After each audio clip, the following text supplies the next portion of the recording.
everyone, it's me, Demetra Kaye of the Demetra Kaye Show here on YouTube and the proud contributor of the African Diaspora News Channel and the African Diaspora News Insider. If you could do me a favor and please subscribe to all channels and like this video, I would greatly appreciate it. So this story is about a race soldier, right? We hear a lot about that, but maybe you didn't hear about this one. This particular race soldier is named Parker Serbrook. He is out of the state of Michigan, so he is a state trooper there. He was in pursuit of a suspect, a black man, to be exact, who is unnamed at this time. He was pursuing him. The man was fleeing the scene. Now, it is said that there was an undercover officer involved, and so the state trooper Parker was assisting this undercover officer. So perhaps the man didn't know what was going on and fled. I don't know. It was suspected that there was a gun in the car, and from what they're saying, there was a gun found on the passenger. All right. So as the unidentified black man was fleeing the scene, he ended up crashing into a tree. And once he had crashed, the officer, State Trooper Parker, came on the scene and released his K9 unit, his service dog, onto the unknown black man. And that dog attacked the unknown black man for nearly 4 minutes as he screamed and cried and pleaded with the officer to please take the dog off of him. Now, it should also be said that the unidentified black man was handcuffed, and after he was handcuffed, the attack took place for about another minute and a half. Now, I'm going to read you a transcript from the body cam, or the dash cam rather, of what happened with that unidentified black man. The following was said. "Stay on the ground, mother effer," Serbrook shouted as the dog bit the man. "Don't move." "Okay, sir," the unarmed man, again, he was unarmed. The unarmed man replied against the ground. "Stay on him," Serbrook repeated. "Good boy." "Please, sir," the man could be heard saying, "I'm not moving." When the man told Serbrook the dog was on his face, the trooper replied, "I don't care." "Please, sir. Please, sir. Please. I'm begging you, sir. Please, please, sir. Please," the man repeated. After backup arrived nearly 4 minutes later, the K9 was removed from the man. The man told the backup officer he could not stand, and a Michigan State Police investigation later indicated that his hip was broken.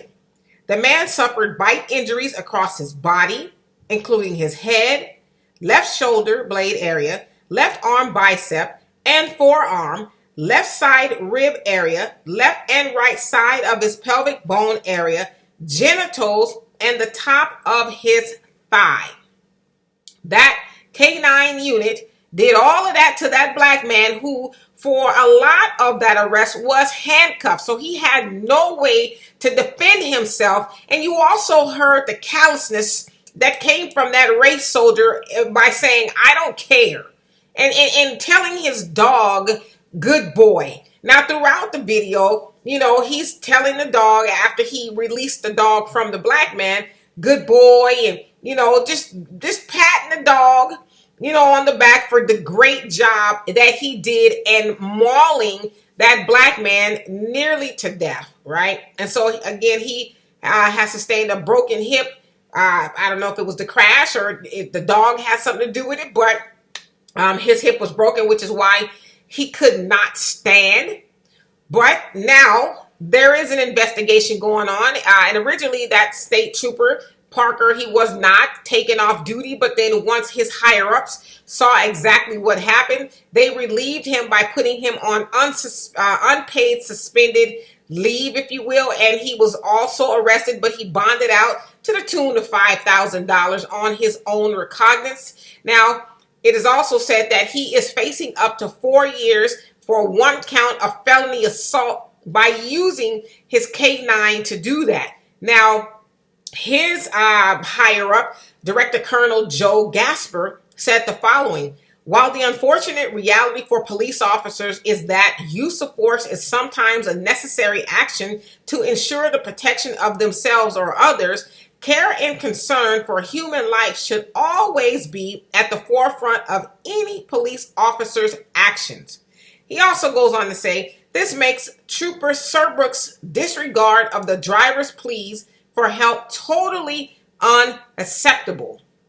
And I totally agree, totally unacceptable. So I'm glad that they made that call and taking him off of duty until they find out exactly, like, if you see the video, you can see what happened, right? It's no mystery as to what he allowed his dog to do to that poor black man. But his lawyer has something else to say about that. His lawyer, Patrick O'Keefe, says his client's actions has nothing to do with race and questioned the severity of the felony charge. He says just because he made an insensitive comment here or there doesn't make him guilty of assault with a dangerous weapon. We question whether a dog can actually be a dangerous weapon. Is he serious? Can a dog be a dangerous weapon? Or can a dog be a dangerous weapon to a man who was handcuffed and is being bitten all over his body, his face, including his genitals? That sounds pretty dangerous to me. And I don't know about you all, but I luckily haven't been bitten by a dog, but I was accosted by a very dangerous pit bull not too long ago. And by the grace of God, I was able to get away from that dog because I saw my life flash before my eyes and I saw nothing but danger. In fact, I was scared to go out walking for months because I had some sort of trauma due to, believing I was going to be mauled to death by this pit bull. So yes, dogs can be very dangerous, and just the fact that his lawyer's trying to deduce it down to, well, maybe the dog, I don't think the dog can be. Yes, the dog can be dangerous. Clearly, the dog is dangerous, giving that man all of those injuries. And so, you guys, we know that's how those race soldiers get down. That's the stuff they do. They find pleasure. They find much pleasure in watching black people suffer, even to the tune of watching them being mauled to death by a dog and ignoring completely their screams and their cries for help. It was just like, the trooper could have had a V8 as far as I was concerned watching him, and then he left the dog on the black man as he went to see about the other passenger. Just kind of like, hey, I know my dog is eating him, but whatever. Now, when the other police officers arrived on the scene, then he felt, okay, even though he was handcuffed already, to let the dog off of him. And so when I watched that video, it reminded me, if you guys have seen the movie Django with Jamie Foxx, where there was a scene where the dogs were attacking a slave and ripping him apart. That's what it reminded me of. And so those are the things that they got from their ancestors. Have no sympathy for black people at all, even allowing their dogs to eat them nearly to death. Just despicable. So anyway, you guys, for more insightful commentary, please subscribe to this video. This channel and my channel, The Demetra Kaye Show, here on YouTube. Peace.